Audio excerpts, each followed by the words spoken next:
Rev up your engines!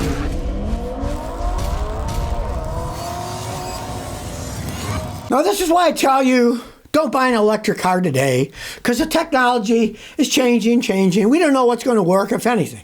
And here is a big one that would make a giant deal if it works. Cattle, which is the largest battery producer in the world in China, they claim they have a new hybrid battery that can give hybrids more range than some fully electric cars out there. The free voice super hybrid battery, and they say plug-in hybrids will be able to go 249 miles on electricity alone. Take like a Toyota plug-in RAV4. I got a customer with one.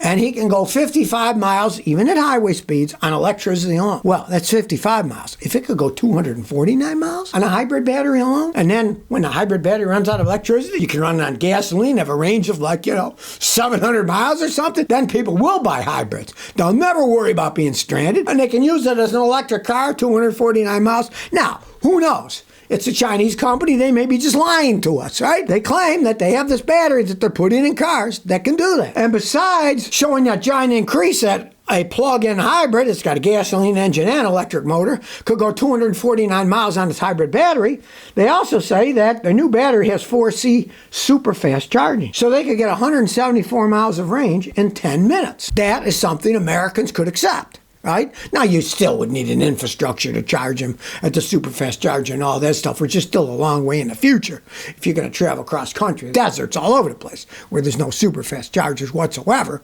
And the ones that they have, half of them don't work. They're online. Some of the companies that make them have gone bankrupt. So there's still a long way to go. But if Cattle really can make a hybrid battery that can go in a hybrid car and can go 249 miles on electricity alone, then switch to a gas engine. That's a game changer. So I tell people, don't buy these stupid things now. Who knows what the future will bring? It could be radical change, and then, yeah, people will accept it. But it does not exist yet today.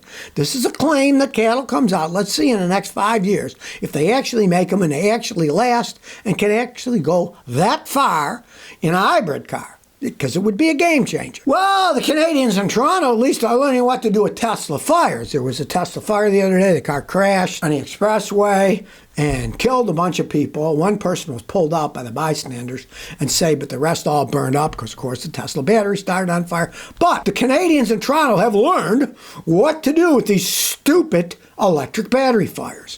What they do is get a portable dumpster, put them in full of sand, and cover them with sand. See, if you spray water on them, you got to have an endless supply of water because they keep self-igniting. The lithium burns so high that water, which is H2O, breaks it up into hydrogen and oxygen, the components. The hydrogen burns like mad. The oxygen feeds the fuel. But you could cover them with sand. You cover them with enough sand, then they're covered up, and they don't have the supply, and they stop burning. So the Canadians at least have learned what to do with these stupid Tesla fires. Now, it didn't say 4 people in a Tesla. They're all dead. And the police chief said, certainly the intensity of the fire is directly linked to the battery cells in the Tesla. But the Toronto Fire Department has spent the last year developing protocols for doing battery-related fires. They're using dumpsters and sand. But, of course, you have to have these things ready and set up.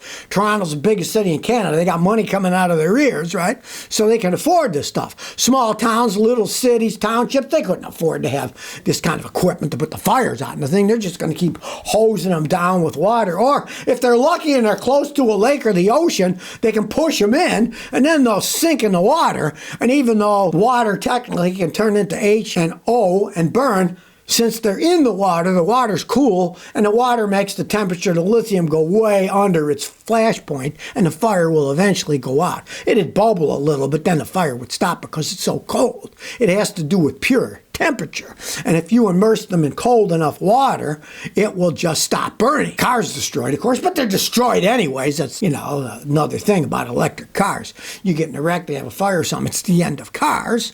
So, of course, if you're inside, it's the end of you. And even if you escape, there goes your car down the toilet. The insurance companies have to pay for it, and the rates are going to start going.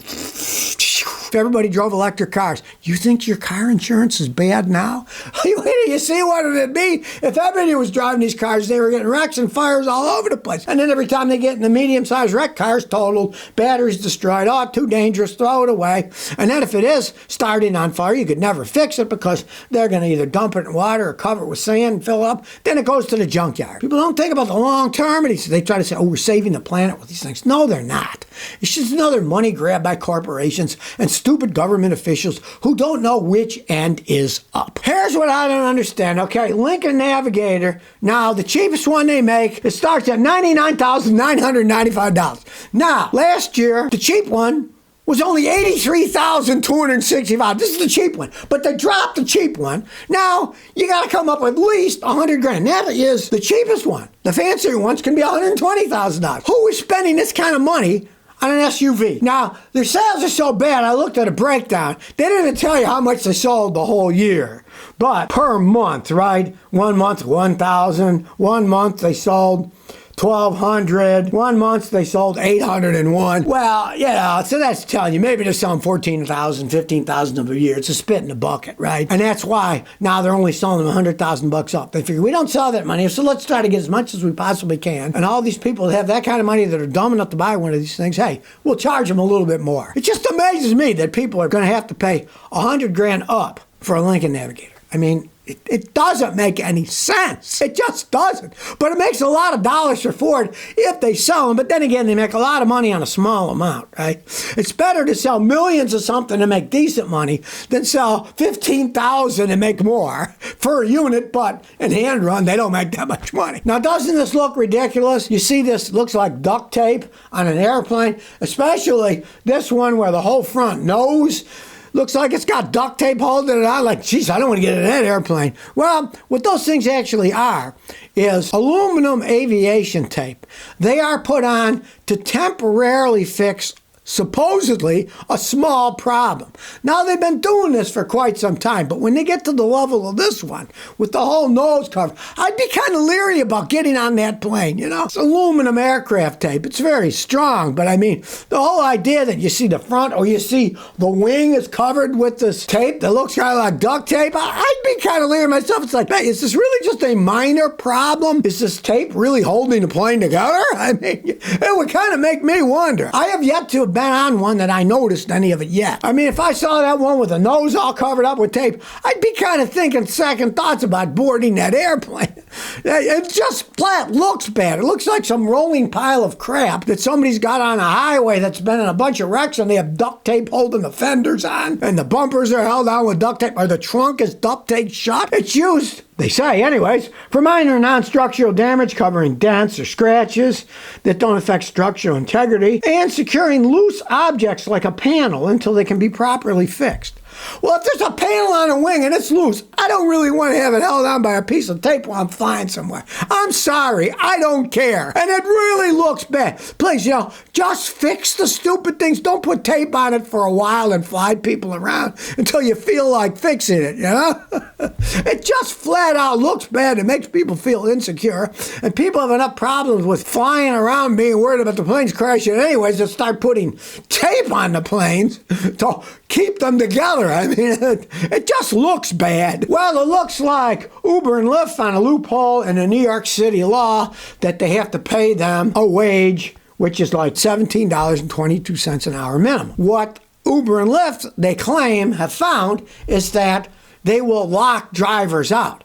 And because of the computer algorithm that they use to decide how long are they driving and what percentage they have to pay them the minimum wage, because if they're getting a whole bunch of rides, that they're not getting paid the minimum wage because they're making more on the rides, so that doesn't affect the company having to pay them. So if they lock out a bunch of drivers, then they're not driving during the time when there aren't that many rides, but then they let them drive when there are a lot of rides, and they don't have to pay them for the time they're locked out because they weren't logged in, just like they didn't punch in at the factory time clock, right? I mean, these things get really complicated, but all I have to say is, yeah, they're going to figure out something like that. The whole thing about Uber and Lyft is they're computer software companies that have suckered a bunch of people to use their own cars, their own insurance, their own gas to drive people around, and then a bunch of the money goes to Uber and Lyft, who are just sitting there playing with the software. You don't think they can't play with the software to make it work for them? You got to be out of your minds if you can't think they can do that.